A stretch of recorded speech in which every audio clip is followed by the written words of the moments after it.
A day before the wedding, $15,000 vanished from my account. I called my brother. She said, "Come on. It's not like you'd use it. You don't even have a real family." I just replied, "That's about to change." The next morning, Florist cancelled. DJ ghosted. Venue refunded. Group chat exploded. My mom called me screaming. I'm not the kind of person who sees betrayal coming. I give people the benefit of the doubt even when they don't deserve it. My brother Qley always took advantage of that, and I let him. Not because I didn't see it, I did, but because I kept telling myself he'd grow out of it. That at some point he'd finally get it together and start acting like a decent human being. I was wrong.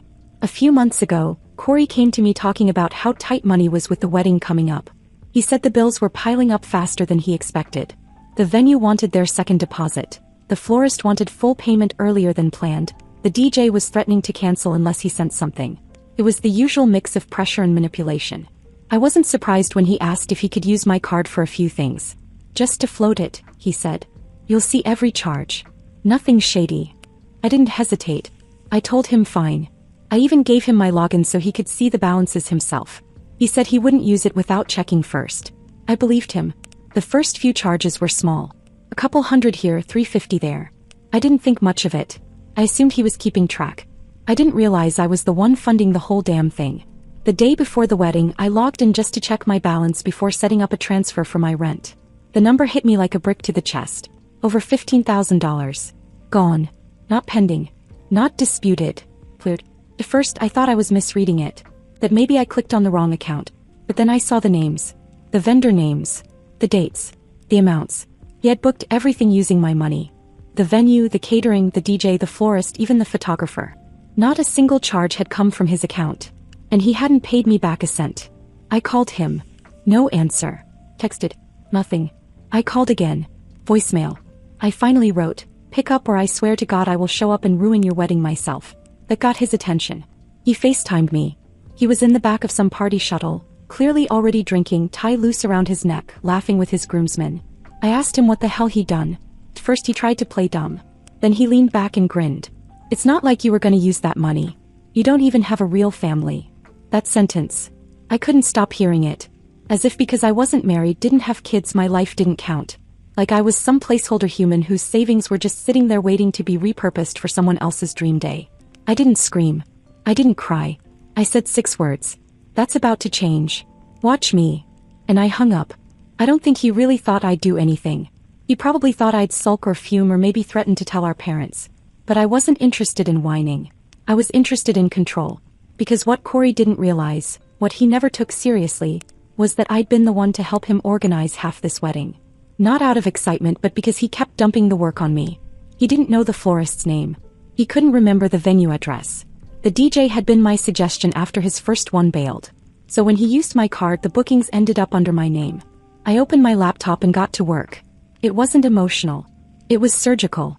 First email went to the venue. I told them the event was cancelled. Personal emergency. No reschedule. Please refund to the card on file. The florist was next. They were nice about it. Said it was last minute, but they understood. The DJ? He hadn't even been paid in full. I told him never mind. He texted back, "Then wait, what's going on?" And then nothing. I blocked him. By the time I was done, I had undone the entire wedding with 6 emails and 2 phone calls. I didn't post anything. Didn't tell anyone. I just waited. The next morning my phone lit up like a Christmas tree. 47 missed calls. A flood of texts. The group chat for the wedding exploded. People were confused, angry, gossiping. Screenshots started flying. Someone posted a photo of the empty venue parking lot. Another said the florist hadn't shown up. Guests were arriving in dresses and suits only to find out nothing was happening. That's when my mom called, and she was screaming. I let my mom's call go to voicemail. Same with the one after that, and the one after that. Eventually I turned my phone off and made myself breakfast. I hadn't slept that well in years. By 11 a.m. the wedding was supposed to be in full swing. Guests were arriving expecting drinks and hors d'oeuvres. Instead they were greeted by locked doors and silence. The wedding coordinator Qley never bothered to hire was nowhere to be found, because that job had unofficially been me. By noon I turned my phone back on. The first notification I saw was a selfie from one of Qley's friends, posted to his Instagram story. It was captioned, "Bro, what happened?" The background was the venue, empty. Just a few confused people milling around the parking lot. Then came the text. From Qley. What the actual F*** did you do? Sis. Do you have any idea what you've done? Mom is losing it. You better fix this now. From our cousin Amanda. Is the wedding cancelled? Why is no one answering? From Qley's fiancée Brianna. Why is there no DJ? Why did the florist say the order was cancelled by you? I didn't reply. I didn't even open most of them. I just watched as the chaos unfolded in real time. People started putting things together quickly. Someone posted in the wedding group chat that the venue manager had told them the reservation had been cancelled last night. Then someone else mentioned that the DJ ghosted. Then someone else said the florist called to confirm they wouldn't be delivering the flowers because of a cancellation from Jessica. My name was starting to come up a lot. And then came the panic. Qley called again. This time I picked up. He didn't even say hello. He just launched into it. You embarrassed me in front of everyone. You ruined this day. Are you seriously this bitter? You should be ashamed. I let him rant. When he paused, I said, you took $15,000 from me and lied. You didn't ask. You stole. And then you tried to humiliate me on top of it. He didn't apologize. He just kept demanding I fix it. He still thought this could be salvaged. That maybe if I called the vendors and said it was a mistake they'd come running back last minute. But here's the thing. It wasn't just cancelled. I made sure every refund had already been processed. There was nothing left to fix. By the time our parents showed up at his place, still in their formal clothes, the whole story had come out. My mom was hysterical. She didn't want to believe it.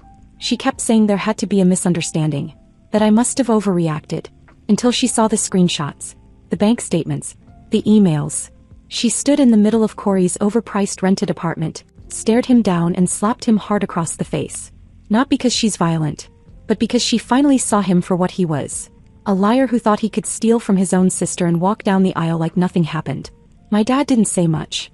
He just looked around at the apartment full of unopened gifts and scattered tuxedos and said, you crossed a line. Don't ask me for anything again.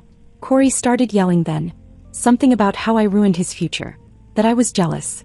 That I couldn't stand to see him happy. But none of it landed. Because by then the group chat had turned on him. Guests were posting things like, wait, he paid for nothing himself? And so Jessica funded the entire wedding and he didn't tell anyone? One of Brianna's bridesmaids even posted a screenshot of her conversation with the DJ, confirming Qley never even talked to him. It had all been me. Then came the real blow. Brianna's maid of honor wrote, honestly, if my fiancé did this to his own sister, I'd reconsider the marriage. Just saying. I didn't need to say a word. The wedding was over. Not just the event, the whole thing. And I hadn't even left my apartment. The next day felt unnaturally calm. After the chaos, the screaming, the dozens of texts, it was like everything went still. I made coffee, sat on the couch and waited for the next explosion. It didn't come. No calls. No angry relatives. Not even a knock from my parents.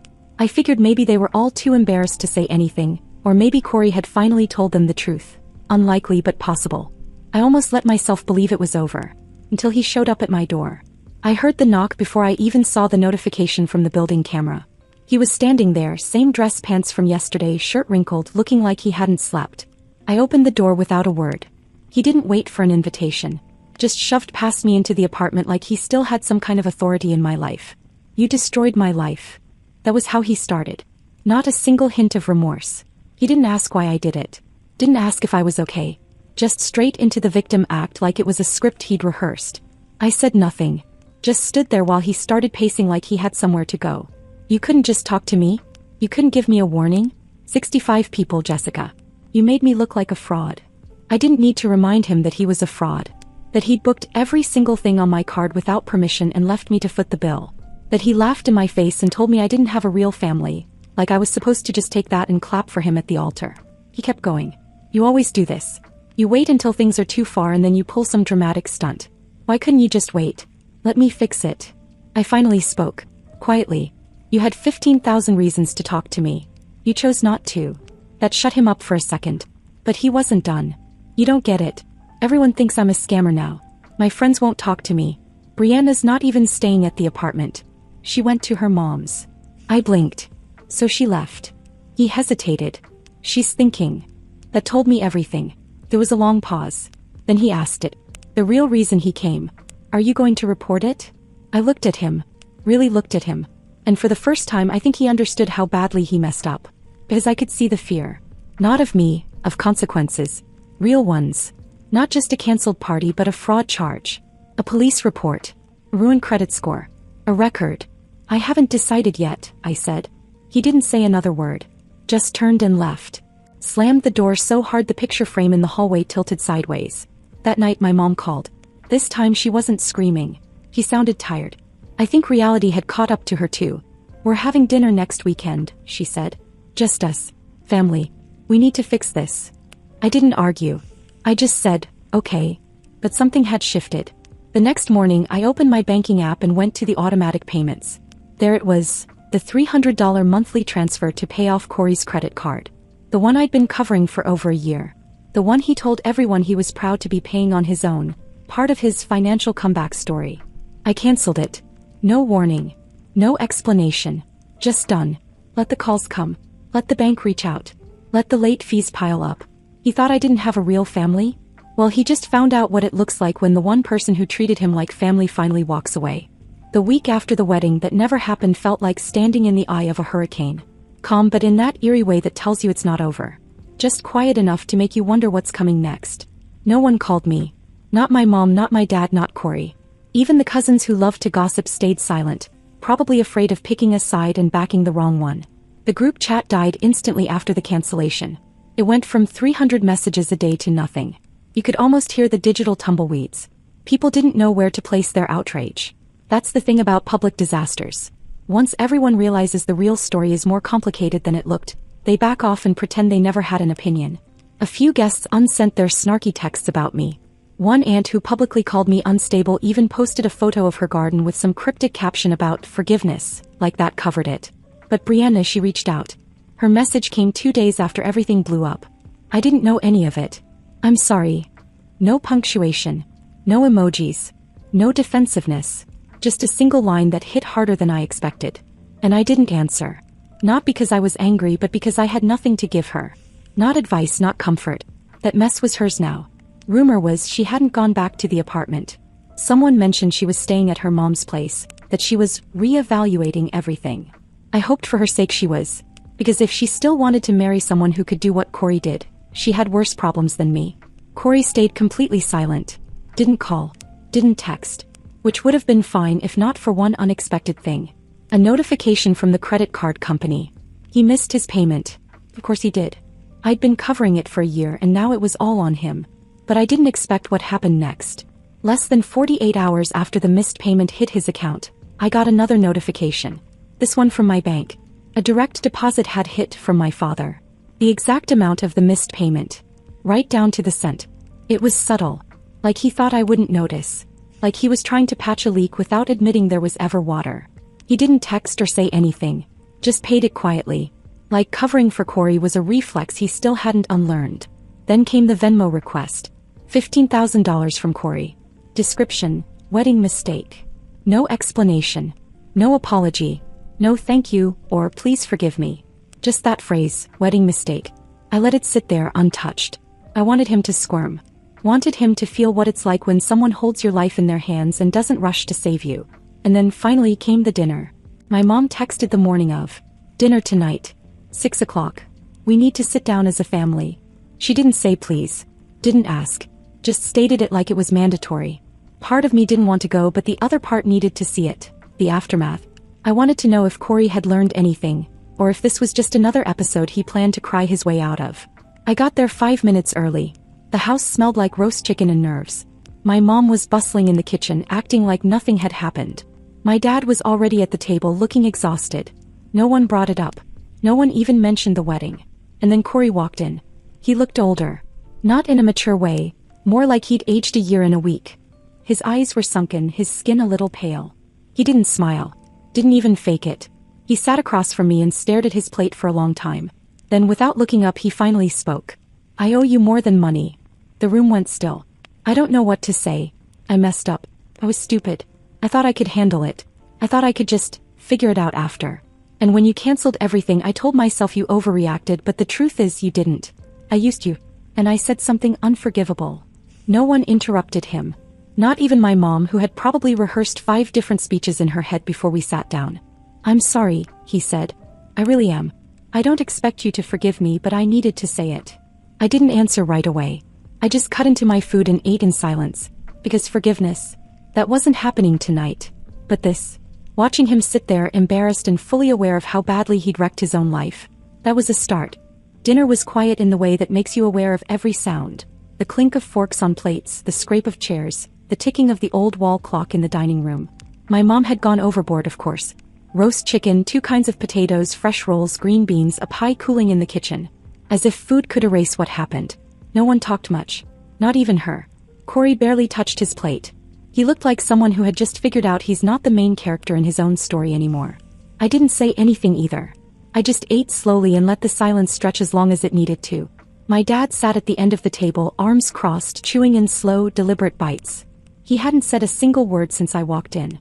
I didn't expect Qley to speak again after the apology he gave earlier, but maybe he felt like silence wasn't going to be enough.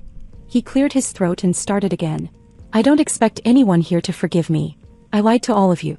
I let Jessica pay for everything, told myself I'd figure it out later, and I didn't. I just kept going, hoping no one would notice. I didn't care what it would cost her because I was too focused on not looking like a failure. He looked straight at me, and I was wrong. About all of it. He meant what he said. I could tell. But it didn't make it better. It just made it real. Then right in the middle of that heavy silence, the front door opened. It was Brianna. I hadn't heard her name since the wedding imploded. I assumed she'd gone no contact. Guess not. She looked different. Not put together like she always used to be. Just tired. Faded jeans, sneakers, a hoodie that didn't match. No makeup. She looked like someone who'd been crying for days and finally stopped because she just ran out. She didn't sit right away. She stood there for a second like she wasn't sure if she should even be there. My mom gave her a weak smile and motioned toward an empty chair, but Brianna didn't take it. Instead, she turned to me. I owe you an apology. The room tensed up instantly. Even Qley looked surprised. I didn't know. I really didn't. He told me he was covering everything, that he had it all under control, that the money was his. I believed him because I wanted to, because it was easier than asking questions that might ruin the fantasy. And when everything fell apart, I thought you were just trying to sabotage the wedding. She took a shaky breath. But you weren't trying to destroy anything. You were the only person protecting anything real. I see that now. She looked over at Qley, and whatever expression she gave him, it was cold. I'm not moving back in. I need time. Maybe a lot of it. And then she left. Quiet, no drama, just turned and walked out like the entire chapter of her life had just closed behind her. My mom stared after her. My dad finally exhaled. Qley just sat there like someone had dropped a concrete block in his chest. No one said a word for several minutes. We just sat in it. The silence. The wreckage. The consequence. After a while, my mom tried to make things light again. She asked if anyone wanted dessert. No one answered. The pie stayed in the kitchen. When I stood up to leave, Qley followed me to the door. He didn't try to stop me, didn't grab my arm or ask for anything. He just said, I deserved everything that happened. I know that. I'm going to pay you back. Every cent. And I'll never ask you for anything again. I looked at him. I know. And I left. No dramatic goodbye. No hugs. No false promises of starting fresh. Just a quiet walk to my car and the knowledge that for the first time, I wasn't the one cleaning up the mess. Let him live in it. Let him learn from it. I didn't need him to be sorry. I needed him to be better. And that was on him now. 2 months passed. Quietly. No disasters, no new drama, no sudden apologies. Just the slow, awkward return to a version of normal that didn't quite fit like it used to. The wedding was never rescheduled. Not postponed, not rebranded into a celebration of love. Nothing. It just evaporated. No explanation to the guests. No follow-up on the group chat, no social media posts.